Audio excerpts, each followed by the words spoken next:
this is all new to me, but Women of Refined Gold was birthed out of hurt that I went through. From the age 16, I went through domestic violence. I was abused on and off, and it started for me in high school. I had my first daughter when I was 15 years old. So at that point, my life had already changed. But like Jessica said, you never know what you experience until you have to go through it. As children, we're just saying, okay, my thing was, I want to get married, one child, maybe two at the most. But at an early age, that all changed for me. But I recently, May of this year will be 5 years that I have been free from that relationship.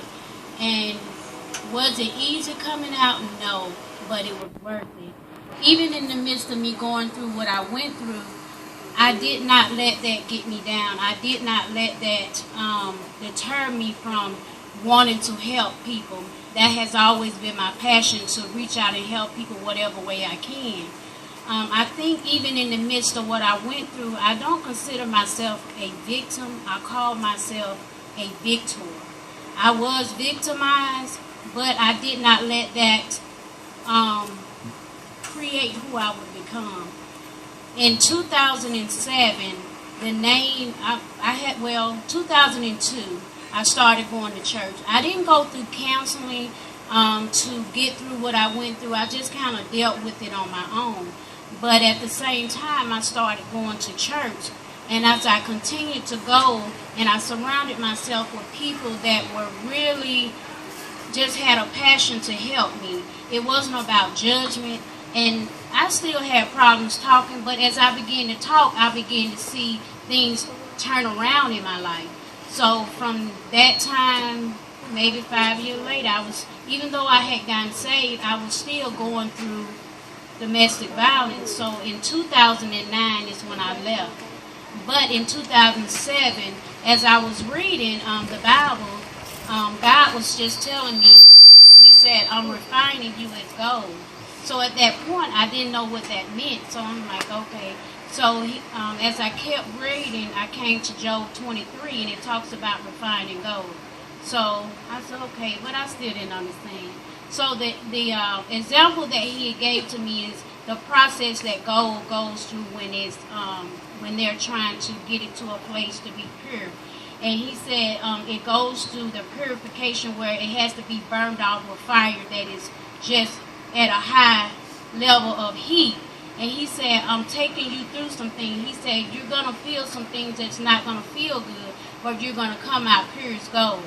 So last year when I was trying to think of a name for my organization, I thought everything else, and he brought it back to my remembering. And so that's where Women of Refined Gold was birthed. And my goal is to really reach out to women who've been abused physically or sexually, because you are both affected in the same way. Maybe not at the same degree. For me, I think I just shut down.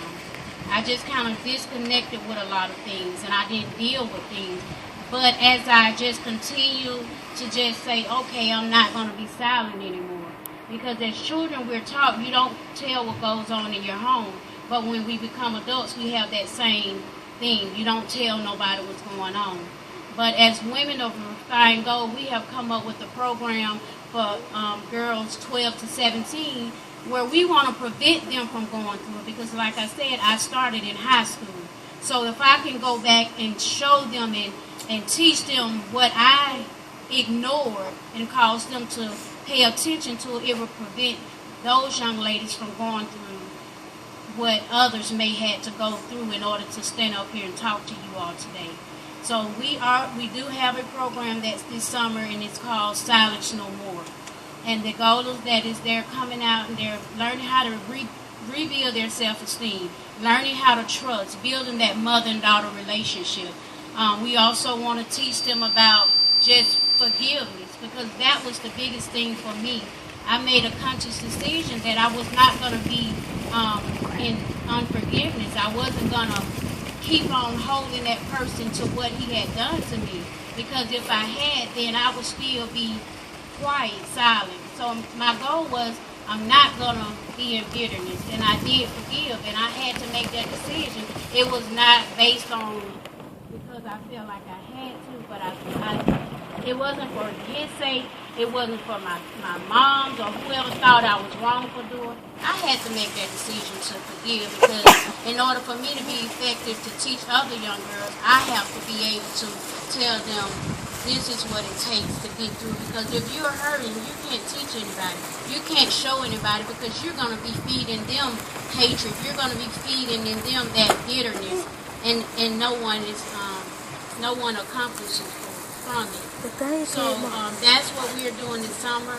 We do have flyers that we want to get out, because we want the girls to come, and we want others to be poured into their lives. And I use my testimony to be transparent, because I'm not afraid anymore.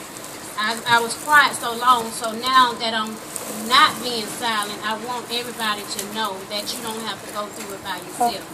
And as well, May 3rd, we have an event at Bellingrell School, and it's called Silence No More. And we will have other ladies come out that has been abused, physical, sexual, and they will tell what it took for them to come out, and how they used that hurt to turn into hope. Thank you.